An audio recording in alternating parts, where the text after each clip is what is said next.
Good evening to all of our alumni and fans. Welcome to the next installment of our Columbia Football Players Club virtual season.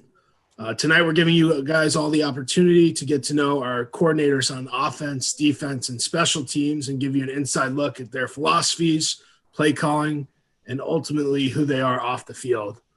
Up first is Coach Mark Fabish. Mark was entering his sixth season with Columbia as its associate head coach and offensive coordinator, and he's currently our tight ends coach.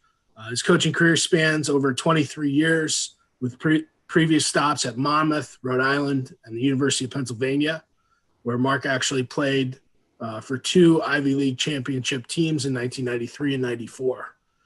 He spent 6 years with the Quakers, helping guide them to 3 Ivy championships. And now he's here at Columbia helping us win games and ultimately championships. Mark, thank you for taking the time to help our alumni and fans get to know you in our inevitably virtual world. This is a great opportunity for them and for you. And thank you for sitting down with us. No, my pleasure, Greg. It's certainly fun to be able to talk football. You know, while we're not able to play, it's any opportunity to just talk about the game is fun and exciting too. So I look forward to it. Awesome. Well, one of our first questions, pretty general, but you go into each season setting goals and expectations for your side of the ball for the offense. What are some of your goals and expectations year in, year out, and how have they changed from 2015 to now? Yeah, sure. It's a constant struggle, I think, with us as coaches to in the goal setting process to how high do you want to achieve? Where do you want to set the bar? What do you want the players to strive to attain or to achieve? And, I think heading into the 2019 season, we had some high expectations and we talked about them often. And I think, unfortunately we didn't achieve them in terms of wins and losses and production and all that goes into building an offense. And I think heading into 2020, we were a little bit more focused on just the process and on being better from one day to the next. And that was something that I was really looking forward to. And something that we as coaches, as this started going on, the pandemic and quarantining and all that, and we got into a little bit of a rhythm of preparing that we were looking forward to just seeing come to fruition, that we think we had a great group of guys coming back that we could challenge them to be better from one day to the next and hopefully be 1-0 on Saturday. Repeat that for 10 Saturdays and we'll be excited with how the season would turn out. As opposed to setting a lofty goal or any goal for that matter at the start of the season, was to focus on each day. And that may sound cliche, but it's real. If you're able to do that, if you're able to focus on the moment that you're in, I think that the results will take care of themselves, and you can add up those moments and you'll be happy with the outcome when all is said and done. Awesome. Now, getting into your philosophies of offense, a little separate from your goals, the personality of your offense. Can you speak on what you strive for offense year in, year out? I know it probably changes, as personnel changes each season. It's funny because philosophy, I think, can incorporate a lot of different things. And we had a big offensive unit meeting last night, and we really dove deep into our identity and who we want to be, who we need to be in order to achieve what we just talked about, being better from one day to the next. And the most important thing from our perspective right now as coaches, in regards to Columbia offense, we need to protect the football. And in order to have success from 1 week to the next or one day to the next, protecting the football is paramount. And everybody has a hand in that. The quarterback who's handing it off, the center who's snapping it, the running back who's carrying it, if the quarterback is throwing it to the receiver catching it, our protection, our blocking schemes. Everybody has a hand in protecting the football. And we as coaches have to create a standard of excellence that the players can live up to and need to work to achieve in our day-to-day with how we practice and protect the football in practice, so that's what shows up when we line up against a different color jersey. And so protecting the football is paramount. The second component of our identity is that we're going to be great teammates. We're going to work hard every day, because that's the expectation of the guy next to us. He's going to do the same thing. We're going to practice hard, because that's what great teammates do, regardless of our role, whether we're the starting quarterback or if we're a scout team right guard. We're going to practice our tail off, because that's what great teammates do. We're going to celebrate each other's successes. We're going to pick each other up when we're down. We're going to find work in order to help gain more yards. If one of our teammates catches the ball, we're going to find work downfield. All the things that great teammates do. Great teams have great teammates. All right. And the third component of who we are is we're going to be smart. We're going to understand the game. And I think that is something that during this time, we as coaches, it's the first time I've ever been able to watch this much football on college football Saturdays and pro football Sundays. We're watching 8-10 hours of football, and it's amazing to see how the smarter team wins and the little details of the game that show up in one team's favor and expose others. And those are things that are going to be point of emphasis for us, moving forward. We want to be the smarter team.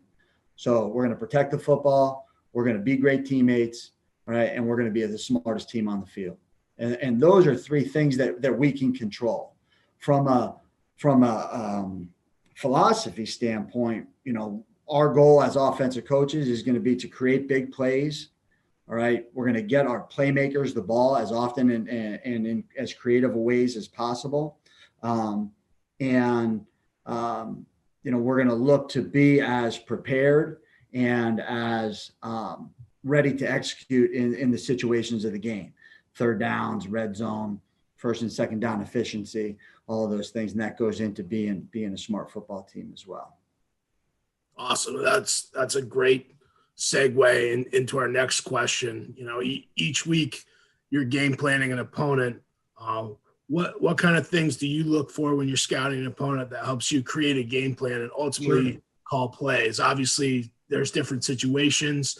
What's your take on game planning and how it comes to fruition in calling a play? Yeah, well, game planning is a total group effort, and we've got a great group. With Coach McLaughlin coaching the offensive line, Coach Larson working with the quarterbacks, Coach Durazio with the running backs, Coach Taylor with the receivers, and then Coach Skold as our offensive assistant. That our week-to-week game plan is pretty structured, and how we go about it. We break up on Monday mornings. Well, we really starts on Sunday, where we start and we'll watch a game, our opponent's most recent game, and evaluate personnel and really just kind of get a feel for structurally who they are, what kind of front do they play, what are their top coverages, are they a blitz heavy team, they like to play coverage, whatever it might be. And then we hit it running Monday morning. We do some individual work for half the morning, and then we get together with a pass focus group and a run focus group. We split it up 3 and 3, and we go from there. But really what we're looking for is the best ways to run the things that we do well.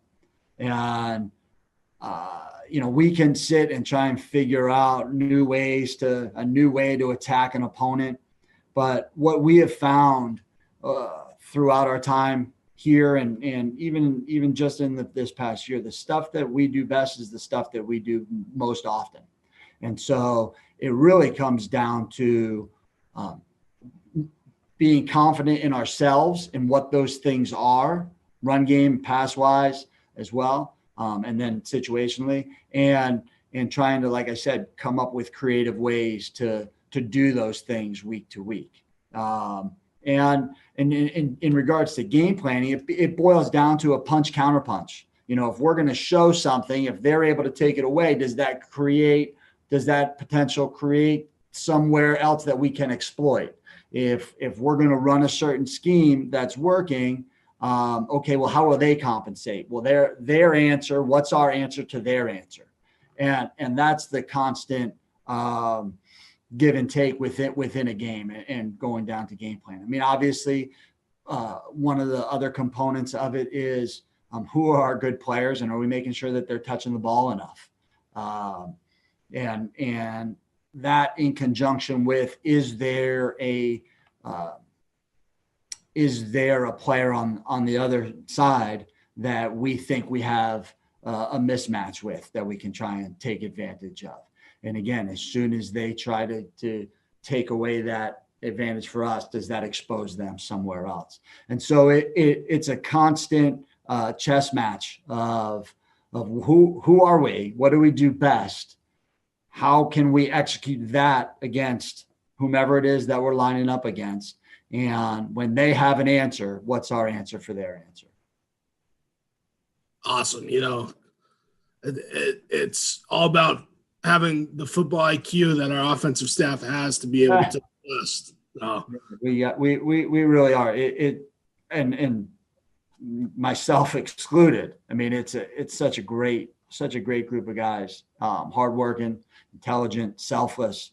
I'm spoiled that I get to work with them every day. We actually are now back in the office just for a couple hours a week, socially distanced, of course. But I said it to Coach Larson and Coach McLaughlin yesterday. Just seeing them gives me energy. It gets me excited. And meeting with the guys last night, it gives me energy. I mean, we're spoiled. I'm spoiled to be here and to have the opportunity to work with these guys every day is awesome. You actually touched on the next question. We've been in this virtual environment last March. Team meetings virtually, you've done them. Are there any other things that you've done on offense, in the virtual environment to continue coaching and interacting with our student athletes? Yeah. Greg, it was crazy because March 13th, whenever it was, March 20th was the first day after spring break or whatever it was on the calendar. I didn't know what Zoom was. Never heard of it. We started with staff conference calls, and we were calling on the phone and punching in the code, and but quickly we learned. And I think the thing that we didn't anticipate was how long this was going to go. And it was okay, spring ball has been postponed. All right, well, let's get ready for the fall. And, it didn't take long for us to get into a little bit of a routine, as an offensive staff, and then ultimately with our guys, with our players. And that lent to some normalcy, is just seeing the guys like you and I are sitting across from each other right now. We could be 1,000 miles away, but we're having the same production as if we were in the same office, which is great. And that's how we went with it. And we put together a plan for the spring as if we were to be having spring practice. We're prepared to do the same for the fall. July 7th, when I believe that was the date, the 8th, whenever we got the ruling that the fall would not be taking place as we expected. I have to admit, we did take a little pause, but we're fully back in it now, and we're doing football, and we're finding ways to get better. And a lot of that is just kind of going back through who we are with a fine-tooth comb and making sure that it's as clean as it possibly can be, so that when we do have the opportunity to come back and play, that we're as efficient as possible. And in regards to our players, they've been phenomenal. I mean, it's a testament to who they are as people, that they haven't flinched. I mean, it's impressive. And sometimes they are so good. It makes me like, all right, I got to give more, because they want more. And across the board, positionally, we've been going minimum of 2 times a week. Some position groups go a little bit more. And it's not just talking about Columbia football. I mean, a lot of it is checking in and catching up and seeing how guys are doing. Some positions we'll watch other people play. We have the good fortune of having a lot of film at our disposal. And for us as tight ends, we can watch and focus on, Harrison Bryant, who was the tight end for Florida Atlantic, who's now playing for the Cleveland Browns. We watched his entire season at Florida Atlantic, and because he was such a great technician and played with such great technique, and our guys learned from that. And the really cool part, Greg, is now our guys are watching the Cleveland Browns play and texting myself and Coach Skoll, what they're seeing him do. And so they're invested. And now it's normal. It is what it is. Tuesday nights, 8:00, we got a tight end meeting and we hit it running. And it's just, it's what we do now. Similar to a 2:45 position meeting. It's 8:00 on Tuesdays. We got tight end meeting. It's awesome. Yeah. Aside from obviously missing the games, I definitely miss seeing our kids every day. Yeah. Same. Zoom makes it a little easier. Yeah. And like I said, last night we're sitting there and there's 60 guys and and you can't say hello to every single one, but you want to like scroll through and you get stuck on one home screen and there's 3 other pages if you go one way to the next, and it's boom, hey, there's Josh Bean. I haven't seen Josh Bean since March, and then you scroll over, hey, there's Cam Burt. And so it's like you want to just give him a high five or whatever we're allowed to do right now, an elbow, just to catch up, just to see him.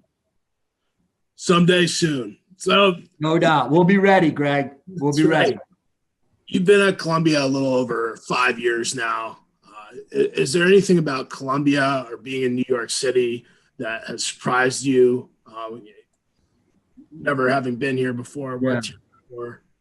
Yeah. It's funny, Greg, because I had a interesting frame of reference in that all I knew of Columbia was from the other side of the field.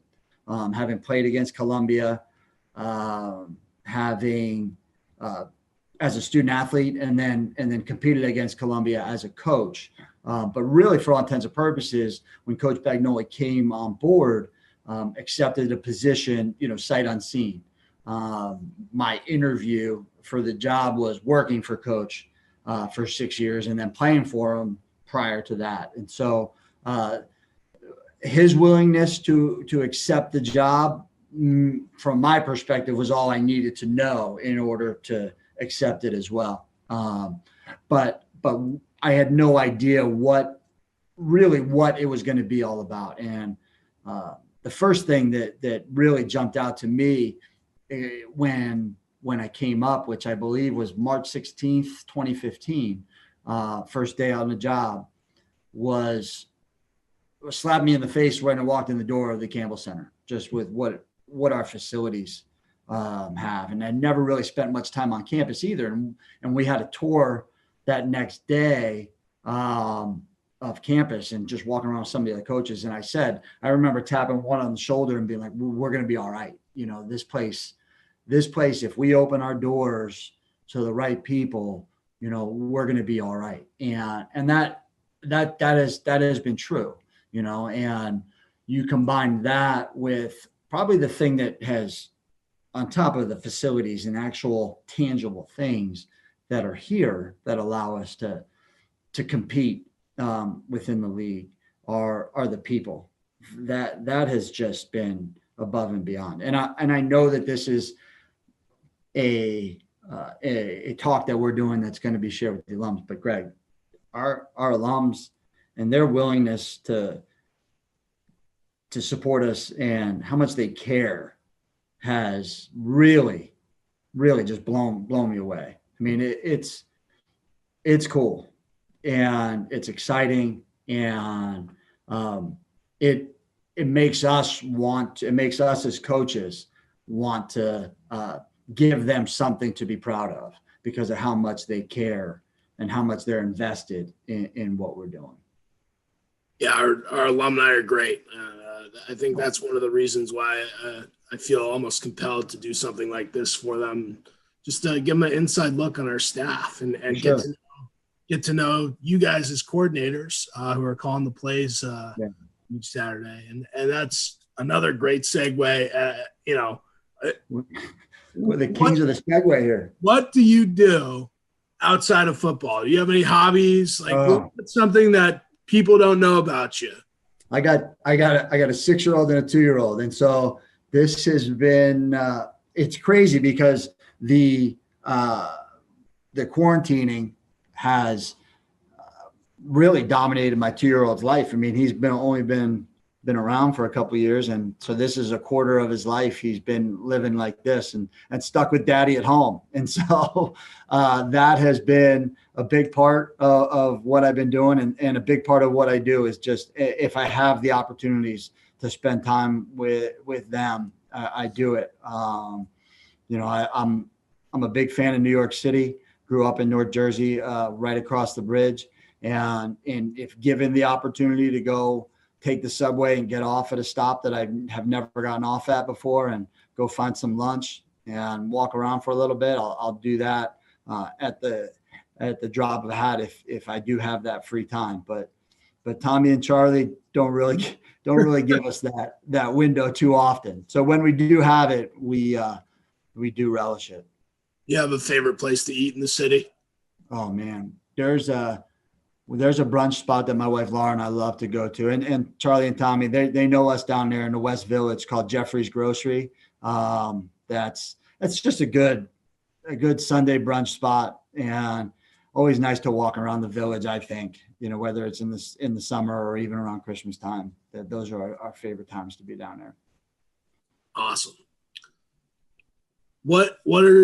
What is your favorite or some of your favorite Columbia football moments in the past 5 seasons?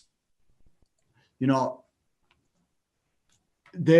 think each season, has that moment that really defines it.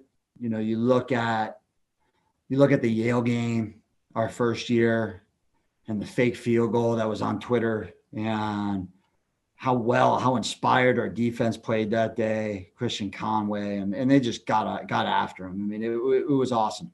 I think that was a defining moment and kind of legitimized what we were doing. Our second year, in 2016, the Brown game, because we had a little bit of turnover on our staff. We brought in Ricky Santos to coach the quarterbacks, and Coach Audino was working with the running backs, and it really was a process, and we got to a point against Brown that we were able to put our signature on it. And Allen Watson, who was a phenomenal running back for us that season, and really just a model for effort and how he came how he came to work every day and his approach to things. To see him break free on an 80-yard touchdown, our last offensive play of that season, and just kind of put a cherry on top of a great game was exciting. And, the 2017 season was just, one that I think we'll all remember for a long time for a lot of reasons. But even the last 2 seasons with 2018 and Mikey breaking the kick for a touchdown against Cornell, and all of us celebrating in the press box together. And then this year, I think it's a sign that we have changed the bar, where we're able to have the Ivy victories that we did this past season. And if we really look at it, it's not the season that we expected. But if on that day, March 16th, 2015, when we all started, you said you're going to beat Harvard and you're going to beat Penn in 2019, would you sign up for it? I think all of us would. Yeah. And so that I think it's changed. The bar has changed dramatically. But Greg, the moment of all of it, and kind of going back to the 2017 season, I think my favorite moment of the past 5+ years was having the honor to recognize Anders Hill as our MVP in 2017 at our banquet. And I use that word deliberately because it was an honor, because he, really exemplified everything that we want Columbia football to stand for, and to be able to get up in front of our players' families, alums, coaching staff, and recognize Anders for who he was, on top of an outstanding quarterback, but his approach to things, his grit, his determination, his character, is something that I will have a memory that I will have for forever, and one that I'm appreciative to have been able to share with him and with Columbia football. That goes back to what you're saying about, the great people we have around us. And, now that he's graduated, he's very involved as an alumni, and we're happy to have him as an alum, and we're just as happy to have him as a player, for sure. No doubt. He's the GOAT. Yes. He's always leading the charge, whether it's singing the fight song as an alum, quarterback in the team. Yes. Last question. This is the fun one. What's your favorite uniform combo?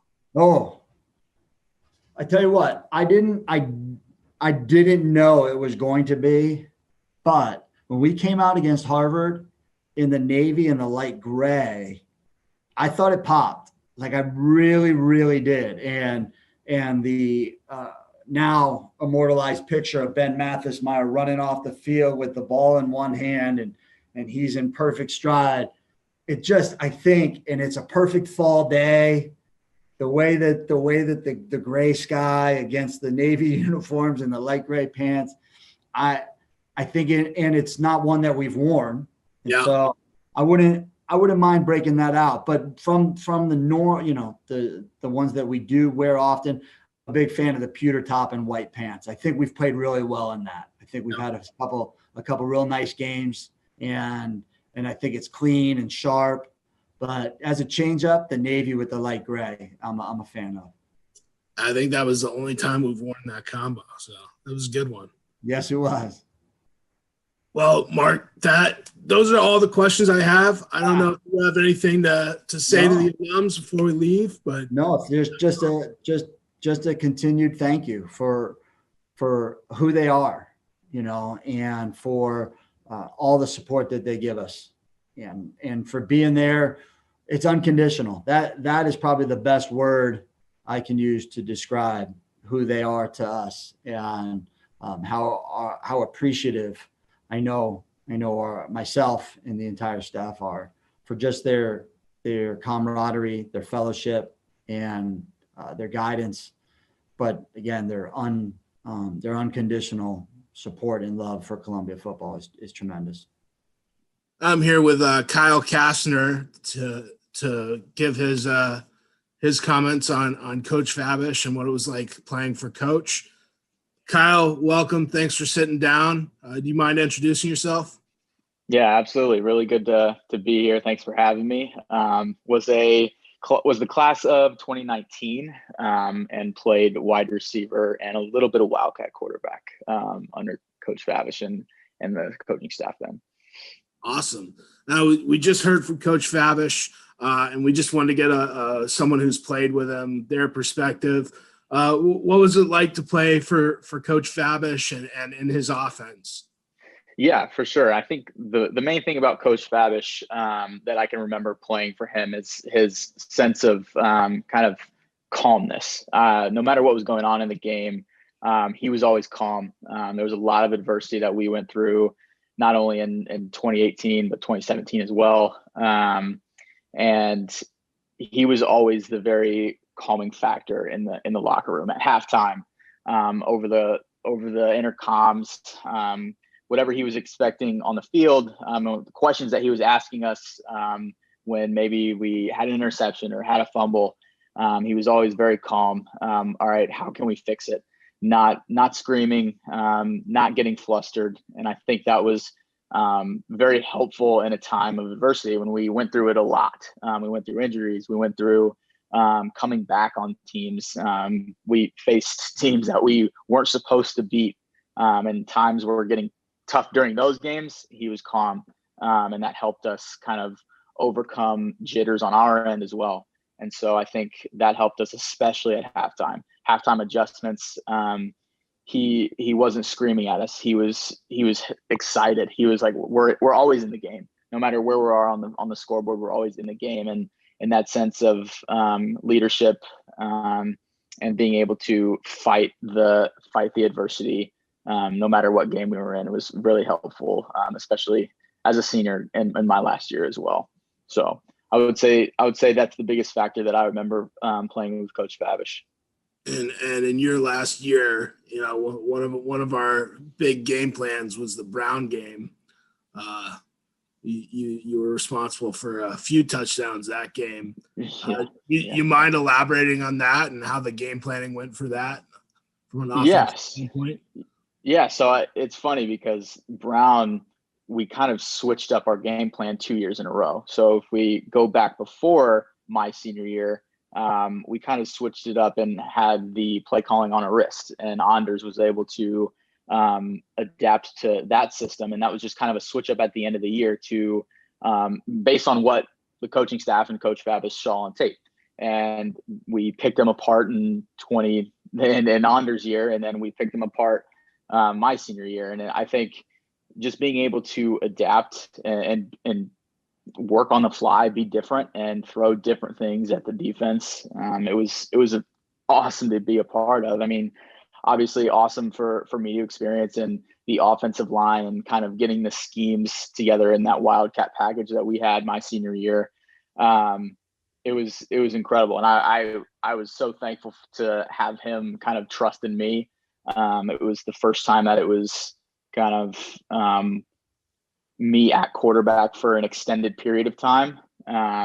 Not just kind of one play. It was drives. It was 6-7 plays, and it was new for me. It was running every single play. I had to catch my breath, and he had plays that were able to pick apart, the C gap, and then we punched 15 yards, and then, I mean, I was tired, so he had me hand it off. So it was just like he knew the game flow. He knew what we were feeling out there on the field, and it was amazing to be a part of. And I mean, a memory that I'll always have, and thankful for him to kind of allow me to have that. Well, it's definitely a great memory in my mind, watching you out there on the grass up in Providence, just torching the Brown Bears. So I'll remember that one for a while as well. Kyle, thanks so much. Really appreciate your perspective on Coach Fabish, and we'll see you again soon. Absolutely. Thanks for having me. Go Lions.